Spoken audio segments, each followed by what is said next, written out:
Hello, hello, hello. This is Lyndon Thorpe here on Our Way, Our Wealth. I'm here every Saturday and Sunday. I'm here to bring you up to date with what's happening in my world and hopefully to attract you to what I'm doing. Okay. It's been an amazing day. I've been out all day today. I've just got back and I've been in the mountains of Honshu in a place called Yamanashi, which is a great name because Yama means mountain in Japanese and Nashi means nothing. But this is the opposite. Yamanashi is full of the most superb mountains and peaks. And of course, we can see the famous Fujisan in Yamanashi. So it's a bit of a joke, really. But gosh, it's such a beautiful place, beautiful part west of Tokyo. Love it. And today we've been doing something really special. We've been harvesting grapes. Now, you may have caught on to this back in May and June when I was helping as a volunteer grape farmers in that area. And now those grapes that I helped to get started by doing all sorts of intricate technical things, which I was thrilled to learn about, clipping off certain branches of the new stalk and so on, and then later putting bags on them to make them ripen. Well, today was the culmination of all that, and wow, what a sight. We harvested so many ripe grapes. Part of our job today was to take off the bags, which we put on back in July. And when we took them off, wow, just incredible. Then we had to sort them out, and the boss sorted the best ones, which were the best price. And then, to my amazement, we could take a whole bag full of grapes each, take as much as we like, really, home. So this house now, my apartment, is just full of grapes, and the fridge and the freezer and everything just full of gorgeous black grapes. So it's been an amazing day, and I feel great because I've really relaxed and been with great people and eaten deer curry. Yeah, so the people of Yamanashi who live in this very remote place, they have to control the deer populations, huge deer thriving like mad. It's like nowhere else in the world, go anywhere else and you'll see that deer are becoming extinct because of hunters and global warming. But here in Japan, they're rampant. And so the grape farmers have to control the population. So our boss, the boss of the farm we were working with today, he has to go hunting and, he has to cull the older beasts and keep the population down so they don't raid the grapes. They break into the veneer plastic houses, clear plastic houses, and just gobble all the grapes along with monkeys and along with thieves. So yes, one of the things that's really very upsetting is that young people mostly are realizing they don't want to work for 50 years for an hourly rate and then retire and die. That seems to be the acceptable way to live for most developed nations. So what they're doing is they're going to Yamanashi and they're stealing the best grapes in the middle of the night. And there's a very famous grape called Shine Muscat. It's a muscat grape, green, beautiful. You've probably had muscat wine. It's gorgeous, so fresh. And they are, in Japan, they are perhaps the most expensive grapes to eat. And so young people are getting wise and going and raiding the grape farms and stealing the crops, which they can then sell for very great money. So today it was interesting because cameras have been installed to protect this farmer from such thieves and deers and monkeys that mess with his harvest. And so, yeah, it's great to feel that they will have some protection from that. So yes, today we were treated with venison curry. Yeah, I don't know if you've ever eaten deer. I have a lot in Europe, in wild parts of Europe, but here in Japan, it's my first time today to eat venison curry, and wow, it was delicious. And then we had salad with the best grapes and so on. Yeah, it's been a superb day, and such a lot of support, such a lot of really loving people who are just volunteering. So what they do is they offer their services. It's all through Facebook and Line and so on. And then there are various coordinators. We coordinate one group. And then when the farmers need help, because with such huge vines and many different houses, they need a lot of help, and they can't afford to pay hourly rates for real staff, So we go and we volunteer. And it's such good fun to go out into the mountains and then pick grapes. Today, that's what we did. We picked the grapes, then we took them back, sorted them out, and then had gorgeous curry and salad with homegrown eggs from the chicken farm. It's wonderful. So it's been a brilliant day. And also, the volunteer spirit is very, very good here in Japan. And I am not young, and my group, we're not young. We're all over 70, but we want to help and we want to do something useful. And we love grapes. So we take a party of people, and we really enjoy the day, and the farmers are so welcoming and hospitable. They give us food, they give us grapes to take home. So yeah, it's a wonderful thing. And then today it was really wonderful. It's a very hot day here in Japan. These are the hottest days in August and beginning September. So then we went to a superb onsen in the same area. You drive up through the peach trees, and all the peaches now are getting ripe, and then up through the vine vineyards. And then you come to this onsen, which, as you know, is hot springs. And wow, it's so lovely to relax in this gorgeous water and look out at all the incredible mountains and Fuji Mountain, Mount Fuji. We call it Fuji-san. It's a very lucky mountain here in Japan. So it's been a wonderful day. And also, lots of things have happened, but I've pulled out of a very formal presentation I was supposed to do next Friday here in Japan, because I had really so much disagreement with the organizers, who are all university people. And here in Japan, if you're an academic, you are a god, Everything that comes out of your mouth, everybody believes. So the academic community here is very snobbish, incredibly snobbish. So this presentation was fixed up for me by somebody else, a government helper, actually, a government advisor, who thought I would do a good job.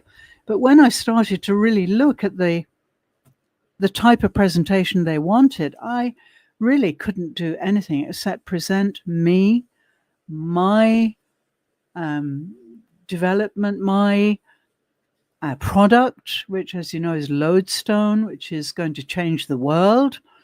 And so I made a presentation about that, and it was rejected. So I'm so pleased because I've cancelled it. I'm not going to work with them. They are just so busy in their heads. They're just talking about the theory of business. They're business people, but it's all done through universities. And so they are just in their heads about the whole thing. Now, as you know, I'm working really hard to bring embodiment into the business community, the global community. All my work is really about that and about preventing people from burning out, imposter syndrome, and many other negative syndromes. Here in Japan, they've never heard of burnout. They didn't know what I was talking about. And here we've got the highest suicide rate, almost the highest in the world currently. Most of the over 2,000 people who committed suicide last year, 2024, were company employees and leaders who just couldn't take any more because they're working 16 hours a day. They don't have any life outside their job. The workplace is so tense, etc. So Japan really is so far behind other countries.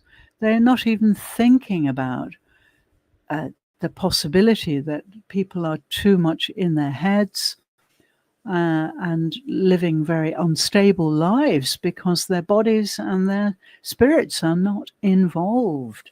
So I've got a big mission here, which will start soon because I'm going to release a big book soon, which is all about this. And we're going to get it translated into Japanese. So I'm going to try and get my way into the Japanese market and really teach them that they're only going to be successful in the future in the digital economy if they look after their bodies. Yeah. So just to recap then, this week has been quite a week. I've started 2 new campaigns. The first campaign is to lead people to a series of 10 solutions to leadership problems. It's called Leadership Embodiment. And I started this on Monday, and yesterday, we released the 4th episode. And so I thought I'd give you a taste of that so you can look back at the other episodes, which you'll find on my profile. Okay, so this edition is called Gut, Wisdom and Intuition. And the question we posed was, do you tend more to overanalyze or to ignore your gut? Okay, let me just elucidate. Gut, wisdom and intuition, yes. The problem, so each post has a problem. And let me give you the problem first. Pressure leads to reactive decisions. Okay, so if we're pressurized from outside and therefore often from inside, we punish ourselves for not doing as well as we could. But usually this pressure starts outside. Then we don't make good decisions usually. They are reactive decisions. We're just reacting to a series of things, panic, fear of success, fear of future, fear of failure. All sorts of fears make us extremely reactive. And this means we make decisions badly from the mind only. The mind is great, but it's only a tool. And it's, a great computer, if you like. It's a great record keeper, note taker, an analyst, and so on. And this, we can see this reflected in the way AI has been programmed to. All the things that AI can do come from the human mind originally. So all those things are great, and we need them. And, AI is really important, and I particularly embrace it beautifully. But it does need controlling. That's my comment, which I'll talk again about maybe tomorrow. So the problem is then, if we are too much in our heads as leaders, then pressure leads us to make reactive decisions. Analysis paralysis, I love these two words together, analysis paralysis, or blind leaps, in other words. So if you make decisions just from your mind, you're just reacting to some kind of stimulus, usually negative, fear, lack of time. And what happens is you don't really analyze properly. And so you're leaping into the dark, really. Analysis paralysis, or blind leaps. In other words, pressure makes us lead with these reactive decisions. And for coaches too, who I really want to help with my Lodestone lunch, which happens every Monday at 12:30. It's a free session for 45 minutes. If you're a coach or an educator and you're feeling burned out, or you need to take some respite, get something new, come and join us on a Monday. Lodestone lunch. It's great. So coaches too, they hide things. Yeah, if you are a coach or a teacher, and I've been there, I've been a teacher all my life, and eventually you're so busy helping your students or your clients that you neglect yourself. You do. You neglect yourself and your needs. So, yes, coaches and educators, you might be working from frameworks that are, 10 a penny on the internet. You can get a framework, 10 ways to cut through investment fear, 8 strategies for women leaders. These are all mindset systems, frameworks. And if you constantly feed the mind with these kind of frameworks, then you're going to become unhinged very, very quickly. Because really, you're investing all your energy and trust into something very transient, a series of strategies for the mind only. So it's like, people are saying the mind is the only thing. This is utterly not true. The mind is a tool, very small tool, compared with the heart and the lungs and the solar plexus and the base chakra. These are your inner compasses that make your body and your spirit bask in this wholeness, your whole entity. So coaches and teachers are really hiding inside these endless frameworks instead of trusting their gut and their instinct. So my solution for this is the gut is connected to the solar plexus, solar meaning sun, okay? And this is just at the base of your breastbone, above your navel. And this is really, in terms of energy, it's all about truth and danger. The solar plexus is about truth and danger. So if leaders connect to their gut or their solar plexus, they can cut through all the mind noise, all the strategies, all the, numbers of series which we accumulate, and like they're some kind of material objects. You can cut through the noise if you really tune into your gut, to your solar plexus, and you can choose with clarity when you make your decisions, because clarity comes from the body. It doesn't come from the mind at all. It comes from the nervous system, comes from the glandular system, and the inner compasses. The body is about all of these things. And if you're resilient, you're not resilient in your head. That's a complete untruth. You're resilient in your nervous system and your consciousness, which flows down from the brain through the spinal column down to the base of the spine. This is what humanity is all about, consciousness. And consciousness is nothing to do with the mind. Consciousness is about the body. It's about the spirit. The mind is a kind of mere kind of frippery or frappery or something like that. It's a tool, that's all. It's a tool. But if we live our lives from the mind, then of course we're so unstable. The mind is so unstable. Think about it. You have a thought, it disappears. Then you spend the next 10 minutes thinking, what was that thought? And perhaps then you get it back and you get your pen and you write it down. And the next day you look at your note and you think, what was that all about? Okay, so thoughts are like firework displays.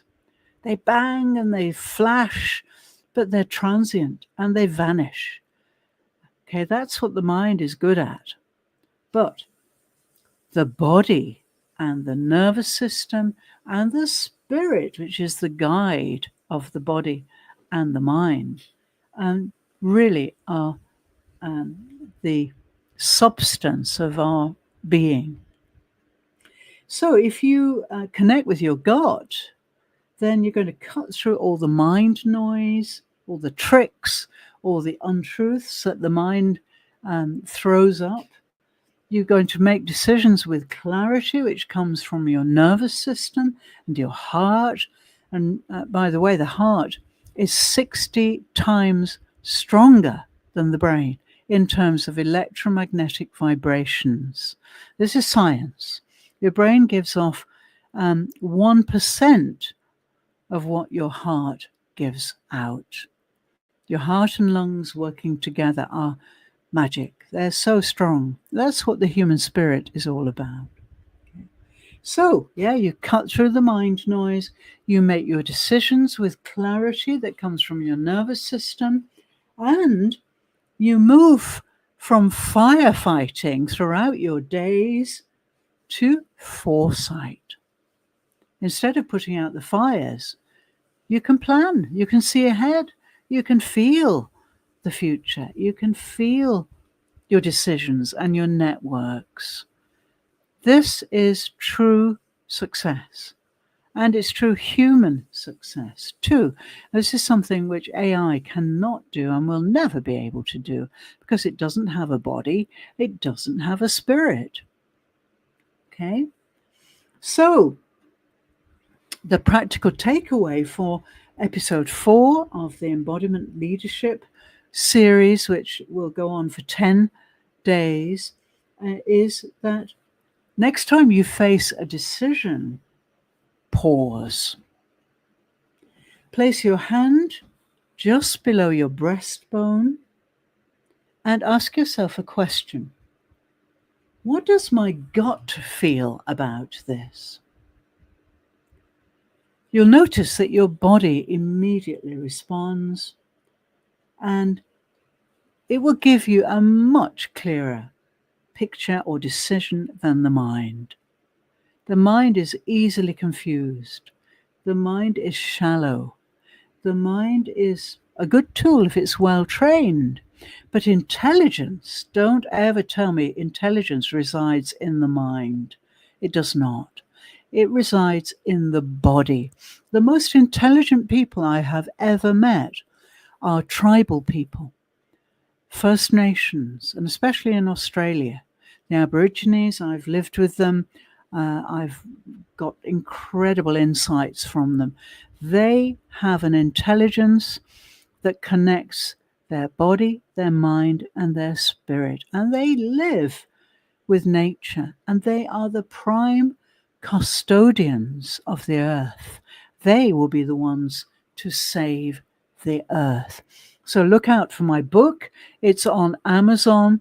It's called The Training, and it's all about how the Aborigines come to save the earth. Okay, I'll tell you more about that tomorrow. So yes, your takeaway is really go ahead and try it. Next time you want to make a decision, pause, inhibit. Okay, that's really important.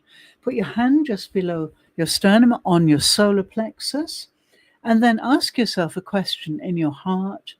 What does my gut feel about this decision? You'll notice that your body immediately responds with a feeling, not words, not symbols. Symbols and images and so on are symbols. They're symbols. What's behind the symbols? That's what I'm interested in. And I'm moving people towards. So, yeah, let's get beneath the symbols, beneath the words, beneath the pictures. Let's go to the feelings. The feelings are what matters most. So make a decision from your gut. What do you feel about it? So, yeah, something you need to really think about for the next few days, and I'll talk more about it tomorrow in Our Way, Our Wealth, is, are you an over-analyzer? Do you over-analyze things with the tool of your mind? Or do you ignore your gut? And maybe you do the first to ignore the second. So maybe you're staying in your mind to over-analyze, over-talk, over-work, overthink, because you're trying to ignore your gut. Try it. Test it for yourself. Next time you have to make a decision, test it.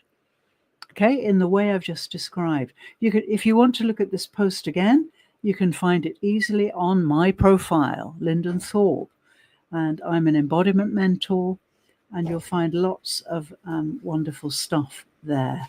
And if you look back through the posts, you'll see many things, but you'll see the third empowerment. No, the first post from campaign 2, which is about my masterclass, which is starting on the 17th of September. And this is where I invite you to come and co-host my session with me, and I will embody you. I will help to bring you into your body. Now, I'm going to talk about that more tomorrow. If you want to go back and look at the other embodiment posts, then they're all on my profile. Episode 2 was all about the whole body listening scan, and receiving 10 posts, which you can do, by the way, if you would like to. And then also we had a post about stress, which offers you an embodied solution and a takeaway and a gift. Yes, you can actually get a 3-minute recalibration audio. So I'm going to tell you more about that tomorrow. I'm going to sign off now. I'm going to go and drink some beer and celebrate my wonderful day and celebrate my love of spiritual people. I no longer want to associate with any. I'm a spiritual person, and I want all of the people I interact with to be spiritual. So thank you so much for joining me. This is Lyndon Thorpe on Our Way or Our Wealth, and I'll be back tomorrow to speak to you more about similar things. Thank you so much for listening.